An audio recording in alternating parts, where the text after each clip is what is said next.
فلا يتبعنها أحد نفسه ولا يكثرن عليها لهفة فإن من أعطاها غير طيب النفس بها يرجو بها ما هو أفضل منها فهو جاهل بالسنة مغبون الأجر ضال العمل طويل الندم. خبردار کوئی شخص اسے ادا کرنے کے بعد اس کے بارے میں فکر نہ کرے اور نہ اس کا افسوس کرے کہ طیب نفس کے بغیر ادا کرنے والا اور پھر اس سے بہتر اجر و ثواب کی امید کرنے والا سنت سے بے خبر اور اجر و ثواب کے اعتبار سے خسارے میں ہے، اس کا عمل برباد ہے اور اس کی ندامت دائمی ہے۔ امانتوں کی ادائیگی۔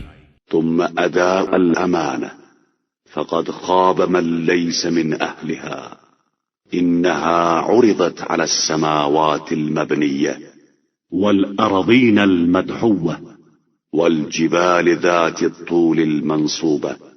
اس کے بعد امانتوں کی ادائیگی کا خیال رکھو کہ امانت داری نہ کرنے والا ناکام ہوتا ہے۔ امانت کو بلند ترین آسمانوں، فرش شدہ زمینوں اور بلند و بالا پہاڑوں کے سامنے پیش کیا گیا ہے۔ فلا أطول ولا أعرض ولا أعلى ولا أعظم منها ولو امتنع شيء بطول أو أرض أو قوة أو عز لامتنعنا ولكن أشفقن من العقوبة۔ جن سے بظاہر طویل و عریض اور اعلیٰ و عرفہ کوئی شے نہیں ہے، اور اگر کوئی شے اپنے طول و عرض یا قوت و طاقت کی بنا پر اپنے کو بچا سکتی ہے تو یہی چیزیں ہیں، لیکن یہ سب خیانت کے عذاب سے خوفزدہ ہو گئے۔ وعقلن ما جهل من هو أضعف منهن وهو الإنسان إنه كان ظلوما جهولا۔ اور اس نکتے کو سمجھ لیا جس کو ان سے ضعیف تر انسان نے نہیں پہچانا کہ وہ اپنے نفس پر ظلم کرنے والا اور ناواقف تھا۔ پروردگار کا علم۔ إن الله سبحانه وتعالى لا يخفى عليهم العباد مقترفون في ليلهم ونهارهم لطف به خبرا۔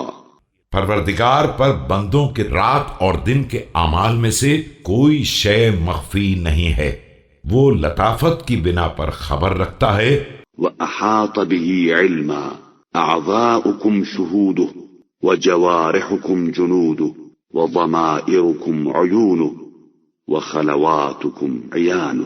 اور علم کے اعتبار سے احاطہ رکھتا ہے، تمہارے اعضاء ہی اس کے گواہ ہیں اور تمہارے ہاتھ پاؤں ہی اس کے لشکر ہیں، تمہارے ضمیر اس کے جاسوس ہیں اور تمہاری تنہائیاں بھی اس کی نگاہ کے سامنے ہیں۔